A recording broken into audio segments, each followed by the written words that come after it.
Indonesia, Sabang Nusantara dari Sabang sampai Merauke, dari Minang sampai Pulau Rote. Mantalah iman kita, mantalah kasih kita, mantalah pengharapan kita. Tentunya dalam Yesus Kristus menjadi Tuhan dan Juru Selamat kita dan Juru Selamat dunia. Jangan katakan bahwa Yesus bukan Tuhan. Jangan katakan pula bahwa Yesus bukan Juru Selamat. Dia adalah Tuhan, Dia adalah Juru Selamat. Kalau engkau percaya, engkau akan diselamatkan. Engkau tidak percaya, engkau akan dihukum. Yohanes 3 ayat 36. Yesus sudah berkata dalam Yohanes 14 ayat karena akulah jalan dan kebenaran dan hidup. Tiada seorang sampai kepada Allah kalau tidak melalui aku. Wow. Dan juga Petrus mengatakan dalam Kisah Rasul 4 ayat 12, dan keselamatan tidak ada dalam siapapun juga selain dalam Dia Yesus Kristus, karena di bawah kolong langit ini tidak ada nama lain yang diberikan kepada manusia yang olehnya kita diselamatkan. Dan juga Paulus mengatakan dalam Kisah Rasul 16, percayalah kepada Tuhan, ayat 31, percayalah kepada Tuhan maka engkau akan diselamatkan, engkau dan seisi rumahmu. Haleluya, mantap, puji nama Tuhan.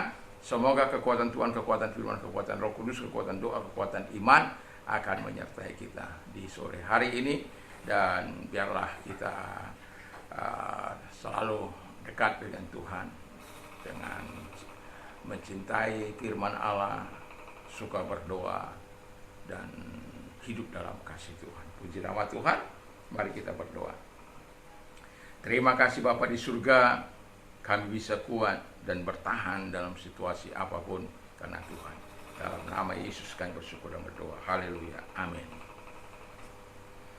Saya akan membacakan pada kita Filipi 4 ayat yang pertama. Karena itu saudara-saudara yang kekasih dan yang kurindukan, sukacitaku, mahkotaku, berdiri juga dengan teguh dalam Tuhan, hai saudara-saudara yang kekasih. Jadi bisa kuat. Satu ayat lagi ya, dalam Filipi 1 ayat 13, segala perkara dapat kutanggung di dalam Dia yang memberikan kekuatan kepadaku. Pertanyaan saya dari dua ayat ini yang akan menjawab apa yang harus kita lakukan adalah karena tema kita bisa kuat dan bertahan. Apa yang membuat orang beriman bisa kuat dan bertahan? Itu pertanyaannya. Kalimat peralihannya adalah yang membuat orang beriman bisa kuat dan bertahan menurut Filipi 4 ayat 1. Filipi 4 ayat 13 adalah karena Kristus. Jadi kita kuat bukan karena kemampuan kita. Jemaat di Filipi yang menjadi pujian daripada Paulus, kekasihku, mahkotaku, dan apalagi dikatakan tadi, yang kurindukan. Jadi kita kan tahu surat ini ditulis ketika dia dalam penjara. Saya kagum pada Paulus itu karena apa? Akhir hidupnya itu dipenggal kepalanya. Dan banyak tahun-tahun hidupnya itu adalah di dalam penjara. Bukan karena dia melakukan kejahatan, bukan karena dia membunuh. Justru pada waktu dia melakukan kejahatan, dia gak pernah di penjara. Waktu dia menganiaya umat Tuhan, gak pernah masuk penjara dia. Tapi setelah dia percaya pada Tuhan Yesus Kristus, seringkali dia tinggal dalam penjara. Seringkali dia tahun-tahun hidupnya tinggal di penjara. Oleh karena melakukan kebenaran firman Allah, menyebarkan berita Injil itu. Haleluya. Tuhan ampunilah Simon. Kenapa? Karena cintanya yang besar kepada Tuhan. Jadi dia tidak takut siapapun. Dia juga menyayangkan dirinya. Aduh, kalau kita bandingkan dengan situasi kondisi sekarang, wah. Tapi kita bersyukur di zaman modern ini kita bisa menggunakan alat ini untuk menyampaikan pesan ilahi agar umat hidup bisa kuat teguh, dan mereka yang yang hidup dalam kebimbangan ketika mereka mendengarkan firman Allah hidup. Karena kita bukan hanya sekedar mengatakan, tapi kita hidup di dalam belajar untuk tetap hidup menjadi teladan di tengah-tengah dunia ini. Bukan menjadi orang Kristen menjadi contohan, tapi menjadi teladan. Nah, itu sebabnya kita bisa kuat, itu karena Kristus. Jadi jangan ada orang yang memegahkan. Segala perkara dapat kutanggung di dalam Dia yang memberikan kekuatan kepadaku.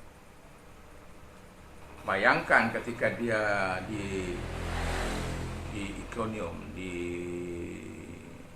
Antioquia, di Listra, yang paling parah itu adalah di Listra. Dia dilempari sampai mati. Dan dia seret keluar kota karena dianggap tidak layak mayatnya di kota Listra. Tapi Tuhan masih mengizinkan dia untuk mengalami hidup untuk memberitakan kasih karunia Tuhan. Apakah karena itu dia surut menjadi lemah? Tidak. Tapi justru semakin berapi-api dalam Tuhan. Istimewa sekali. Ya. Dan itulah sebabnya Paulus bisa kuat dan bertahan dalam pelayanan itu. Itu karena Tuhan. Hari Minggu yang lalu saya dengan bertahan di tengah-tengah situasi yang tidak baik, bertahan untuk hidup benar, bertahan untuk hidup dalam kekudusan, dalam ketaatan, bertahan. Sementara orang hidup dengan nilai-nilai yang tidak berkenan, tapi kita harus bertahan untuk hidup dalam nilai-nilai yang tidak baik, yang baik. Jangan karena kita kelaparan lalu kita menjarah milik orang lain, mengambil milik orang lain. Karena kita kelaparan kita mengambil milik orang lain. Karena alasan bahwa kalau kita tidak lakukan itu kita akan mati. Siapa bilang?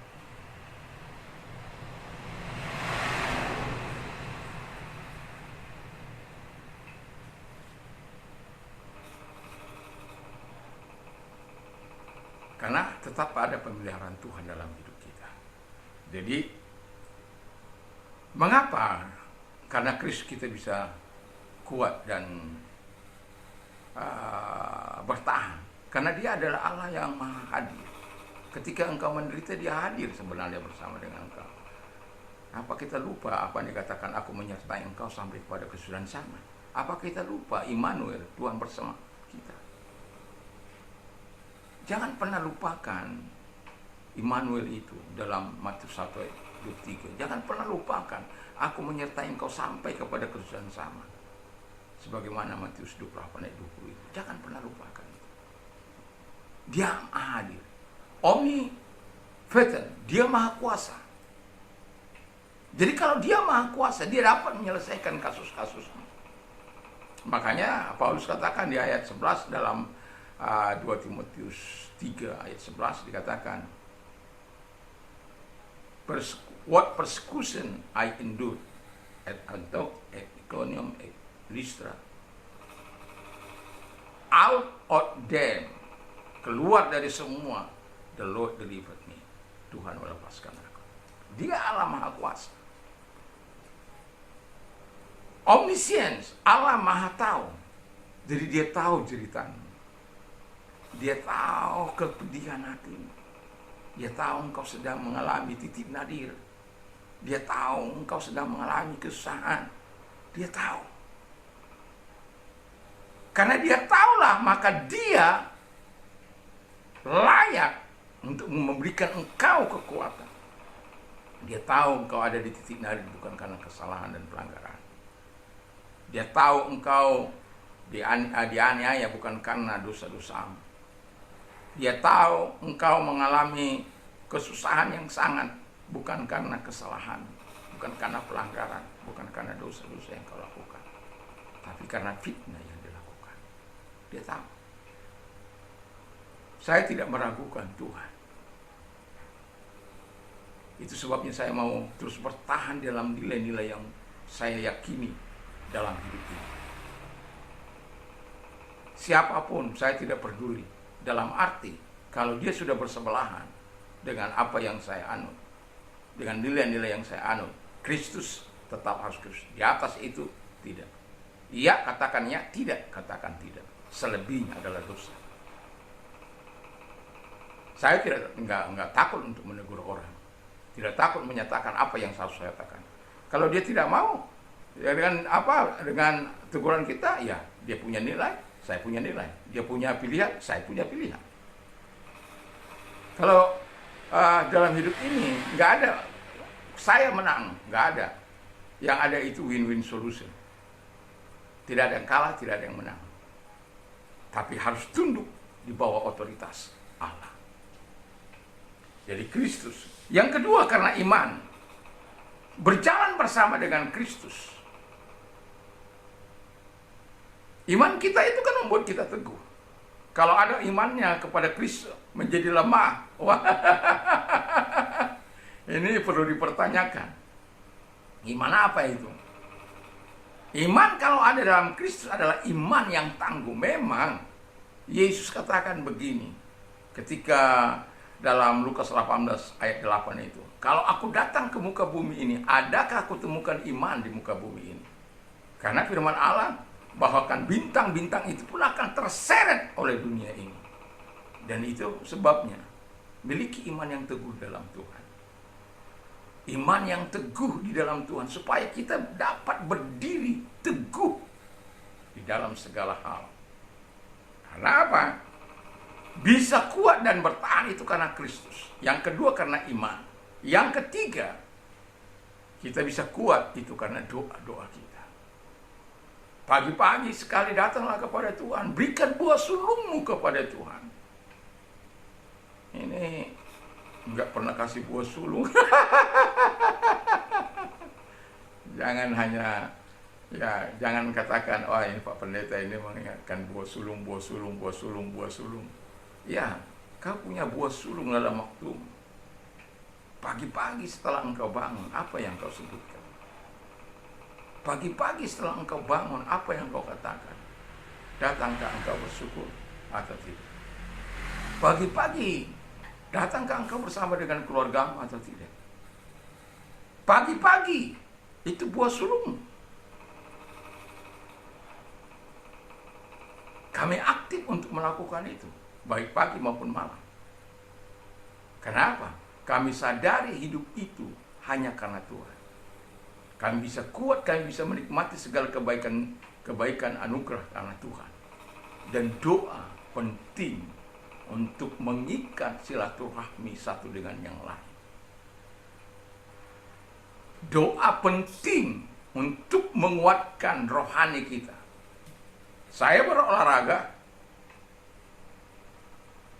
Sekali saya berolahraga 7-8 km saya lakukan.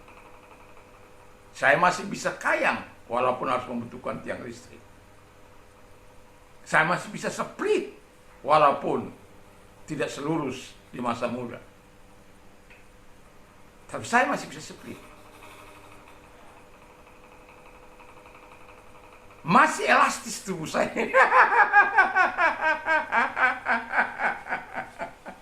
Artinya masih kuat.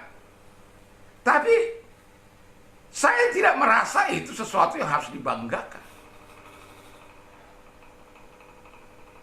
Kita bisa kuat, kita bisa bertahan dalam kehidupan, dalam kebenaran, dalam ketaatan. Itu yang perlu kita andalkan. Itu yang perlu kita banggakan. Kalau kita hidup di dalam dunia ini, bisa kuat dan bertahan, bukan karena kuat atau gagah kita, bukan karena hebatnya fisik, bukan karena lenturnya fisik. Saya melihat ada orang tua yang sudah 80 tahun masih bisa dansa itu. Saya pikir ini badan orang sudah tua begitu, 80 tahun masih bisa dansa, masih bisa. Ya itu tidak tanpa butuh bantuan orang lain itu. Masih elastis sekali tubuh. Padahal usia sudah 80 tahun.